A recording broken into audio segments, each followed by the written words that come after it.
The rain pattered gently against the windows of the modest Chicago apartment as 12-year-old Layla stared at her father, the legendary Muhammad Ali, who sat in his favorite armchair.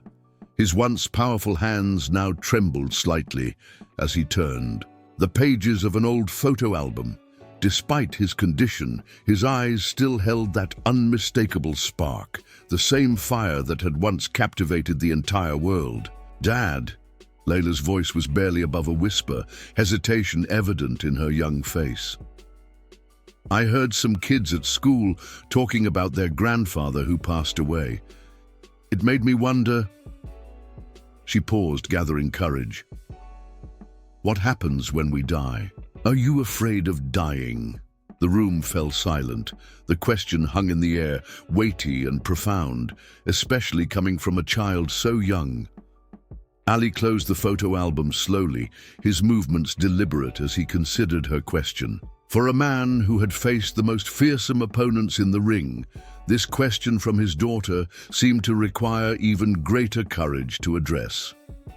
If this story has already made you feel something, no matter how small, don't leave without giving. Back, comment and tell me where you're watching this video from, and subscribe to the channel. Asli's eyes softened as he beckoned Layla to come closer. She moved from her spot by the window and sat on the footstool near his feet, looking up at her father with expectant eyes. Outside, the Chicago skyline was partially obscured by the rain, the lights of the buildings blinking through the downpour like distant stars. "You know, Butterfly," he began, using his special nickname for her, "when I was young and strong, I never thought about death. I was too busy conquering the world, telling everyone I was the greatest." A smile played across his lips, reminiscent of his younger, more boisterous self. Layla nodded. Having seen countless videos of her father in his prime, dancing around the ring, predicting the round his opponents would fall, his charisma electrifying crowds across continents. "But as I grew older," he continued, his voice carrying a wisdom that only comes with years of reflection, "and especially after I got sick, I started thinking about what it all means. What happens when the final bell rings for all of us?" Ali paused, gathering his thoughts, his eyes drifting to the window where the rain continued its gentle symphony. "You see, Layla, life is like being in training camp. We prepare, we work hard, we learn our lessons. And death is just the championship fight, the moment we've been preparing for all along." His daughter's brow furrowed as she tried to comprehend his words, the weight of them settling on her young shoulders. "But isn't that scary, Dad? The championship fight, I mean." Ali's laugh was warm, filling the room with a familiar comfort. "Only if you haven't trained properly, Butterfly. Only if you haven't lived right." The following morning, Layla and her mother were driving through downtown Chicago in their modest family sedan. The rain had cleared, leaving behind a crisp, fresh day with clear blue skies. As they stopped at a traffic light, a gleaming Rolls-Royce Silver Shadow pulled up beside them, its polished exterior reflecting the morning sunlight. "Mom, look at that car!" Layla exclaimed, pressing her face against the window. "It must cost $1 million!" Her mother smiled patiently. "Not quite $1 million, but certainly more than most people can afford. The man who owns it is Harold Winston, that famous real estate developer. He owns half the skyscrapers in Chicago." As if on cue, the rear window of the Rolls-Royce lowered, and an elderly gentleman with silver hair and an immaculately tailored suit nodded politely in their direction before the luxury vehicle glided forward as the light changed. "Is he happy, do you think?" Layla asked suddenly, her mind still preoccupied with the previous night's conversation with her father. Her mother considered the question thoughtfully. "Happiness isn't about owning a Rolls-Royce or having a Swiss bank account full of money, sweetheart. Your father taught me that a long time ago." They pulled into the parking lot of the Muhammad Ali Center, a recently established foundation dedicated to preserving Ali's legacy and promoting his humanitarian values. Today was special. Her father would be giving a rare public talk to a select audience of donors and supporters. Inside the center, the contrast was striking. Wealthy patrons in designer clothes mingled in the grand foyer, which was adorned with life-size photographs of Ali throughout his career. The center itself had been funded by a consortium of billionaires who had been touched by Ali's story and message. Layla watched as her father was wheeled into a private room by his assistant. Despite his physical limitations, he still commanded respect.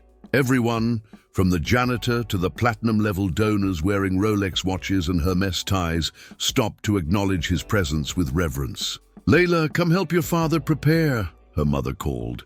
In the private room, Ali was being fitted with a microphone by a technician. His custom-made suit, a gift from an Italian fashion designer whose name was synonymous with luxury, hung perfectly on his frame, masking the physical changes his illness had wrought. "Nervous, Dad?" Layla asked, straightening his silk tie. Ali winked at her. "The greatest doesn't get nervous, butterfly." Just then, the door opened, and Harold Winston himself entered, the same man they had seen in the Rolls-Royce earlier. He carried a platinum fountain pen worth thousands of dollars and a check in his hand. "Mohammed," Winston said warmly, extending his hand. "It's been too long, my friend." Ali shook his hand with as much firmness as he could muster. "Harold, still, collecting buildings like they're baseball cards." Winston laughed heartily. "And still as sharp-tongued as ever. I've come to add another $5 million to the center's endowment. The work you're doing here, it matters." Layla watched the interaction with fascination. Here was a man who owned properties worth billions, speaking to her father as an equal. No, speaking to him with admiration. As Winston left, Layla couldn't help but ask, "Dad, do you wish you had more money, like Mr. Winston?" Ali turned to her, his eyes serious. "Money's just a way of keeping score, Layla. I've had my time with wealth, had mansions in Los Angeles and farms in Michigan, diamond-encrusted championship belts and more luxury cars than I could drive. But none of that comes with you when the final bell rings." The audience fell silent as Muhammad Ali was wheeled onto the stage. The auditorium of the Ali Center was filled to capacity with 400 people, many of whom had donated significant sums to be present. In the front row sat celebrities, sports stars, and business moguls, their combined net worth equivalent to the GDP of a small nation. Ali adjusted the microphone with trembling hands, but when he spoke, his voice carried a strength that belied his physical condition. "I've been asked," he began, "to talk about legacy today, what we leave behind when we're gone." Layla sat in the front row between her mother and Harold Winston, who had insisted she take the seat next to him. "Your father's words are worth more than any investment portfolio," he had told her, the diamond cufflinks on his wrists catching the light as he gestured. "People think my legacy is about boxing," Ali continued, "about being the 3-time heavyweight champion of the world, about beating Sonny Liston, George Foreman, or Joe Frazier." He paused, letting his gaze sweep across the audience. "But titles tarnish. Trophies collect dust. Even this beautiful building," he gestured around him, "will someday be replaced by something newer, shinier." Winston leaned over to Layla. "Your father refused a $50 million endorsement deal in 1978 because the company had investments in South Africa during apartheid. Did you know that? Back when $50 million was actually a fortune." He smiled, adjusting his $100,000 watch. "That's the kind of man he is." On stage, Ali continued, "My daughter asked me last night if I'm afraid of dying."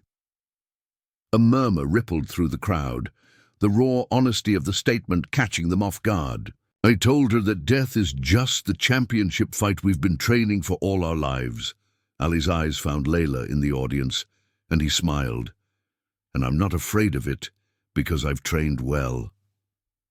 "How have you trained, Mohammed?"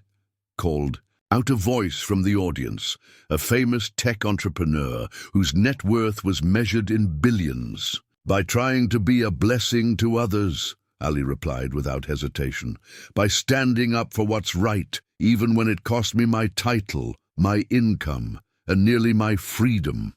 By remembering that all the Concorde flights, all the meetings with kings and presidents, all the mansions and luxury cars, none of it means anything if you haven't used your time to make the world better for someone else. Layla felt a tightness in her chest as she watched her father speak. Despite his shaking hands and slowed speech, in this moment, he was once again the most powerful person in the room. After the event, they gathered in a private reception area furnished with antiques and artwork worth millions. Business cards were exchanged, investment opportunities discussed, but all conversations paused when Ali entered the room with Layla by his side. A woman wearing a necklace worth the price of a suburban home approached them. "Mr. Ali, your speech was moving. I'd like to donate another $1 million to the educational program." Ali nodded gratefully. Education is the passport to the future. As they moved through the room, Layla noticed how these wealthy, powerful people, who controlled corporate empires and influenced global markets, hung on her father's every word, treasuring even the smallest interaction with him. "Dad," she whispered, "everyone here is so rich and important, but they all want to talk to you. Why?" Ali looked down at his daughter, his eyes twinkling with the wisdom that had made him not just a champion, but a global icon. "Because they have everything money can buy, butterfly, but they're still searching for what it can't." 2 weeks later, Layla sat in the hospital waiting room, anxiety etched across her young face. Her father had been admitted after experiencing breathing difficulties, and the doctors were running tests. The sterile white walls and antiseptic smell created an atmosphere of clinical detachment that contrasted sharply with the emotional turmoil she felt inside. Harold Winston appeared at the doorway, having flown in on his private jet from a business meeting in Tokyo the moment he heard the news. "Any updates?" he asked Layla's mother, his normally commanding presence subdued in the hospital environment. "They're still with him," she replied, her voice strained but composed. "Thank you for coming, Harold." Winston sat beside Layla, his custom-made Italian shoes and tailored suit incongruous in the modest waiting area. "Your father is the strongest person I've ever known," he told her, "and I've met presidents and prime ministers." Layla nodded, finding unexpected comfort in the presence of this billionaire who, despite his wealth and status, clearly revered her father as much as she did. "Did I ever tell you how I met your father?" Winston asked, clearly trying to distract her from her worry. Layla shook her head. "I was just starting out in real estate, had made my first $1 million, thought I was something special." Winston smiled at the memory.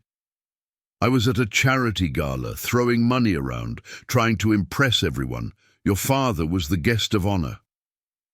Winston leaned back, his eyes distant with recollection. "I went up to him, flashing my expensive watch, talking about my new Lamborghini. Know what he did?" Layla shook her head again, genuinely curious. "He took me by the arm, led me to the window and pointed to the homeless shelter across the street. 'That's where the real champions are,' he told me. 'People fighting every day just to survive. What are you doing to help them win their fight?'" Winston's eyes misted slightly. "Changed my life that night. I still have my jet and my penthouses, but I've given away more than I've kept. All because your father asked me one simple question." The doctor emerged from the examination room, and they all stood up anxiously. "He's stable," the doctor assured them, and asking for Layla. Inside the room, Ali lay propped up against pillows, various monitors beeping softly around him. Despite the clinical setting, he still maintained an aura of dignity. "There's my butterfly," he said as Layla approached. His voice was weaker than usual, but his eyes were clear and focused. "Dad, I was scared," she admitted, taking his hand. "Come closer." He beckoned. "I want to finish our conversation from the other night." Layla leaned in, Her father's words meant for her alone, despite the machines and medical staff surrounding them. "Death isn't the end, Layla," he whispered. "It's just a passage, like walking from one room into another. I've lived my life trying to make sure that when I walk through that door, I leave behind more than I took, more love, more courage, more hope." His words, though soft, carried the weight of absolute conviction. "But what about us?" Layla asked, tears threatening to spill. "What about the people left in the first room?" Ali squeezed her hand gently. "That's the beauty of it, Butterfly. Love doesn't recognize those doors. It passes through them like they're not even there." The monitor beeped steadily as Ali continued. "Remember this, the wealth that matters can't be counted in dollars. True wealth is measured in the lives you've touched, the principles you've upheld, and the love you've shared." Later that evening, after Ali had fallen asleep and Layla sat in the hospital corridor with her mother and Harold Winston, a nurse approached them with a curious expression. "I've worked in this hospital for 20 years, she said, "cared for celebrities, politicians, billionaires, but I've never seen a patient with so many visitors from all walks of life. The homeless man who says Mr. Ali bought him his first meal in days. The janitor whose college education Mr. Ali secretly funded. The former champion who lost everything to addiction, whom Mr. Ali helped get clean." Winston nodded, understanding perfectly. "That's because Muhammad's true wealth isn't in any bank vault. It's walking around in all of us who are better because we knew him." As days turned into weeks, Ali recovered enough to return home. On his first evening back, Layla found him in his study, looking through old photographs again. "Dad," she said, sitting beside him, "I think I understand now. About the championship fight, about training well for it." Ali smiled, waiting for her.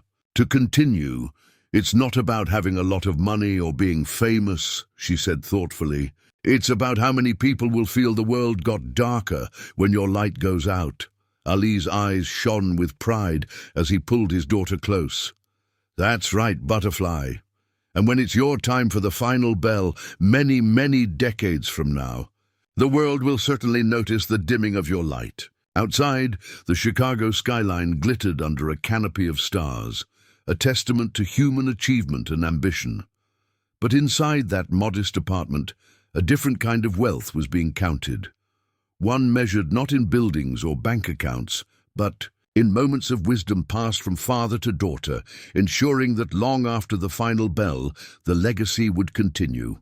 If you've made it this far and felt every word, don't leave without subscribing. I tell these stories with my heart in my hand to reach people like you, who feel, who get moved, who live.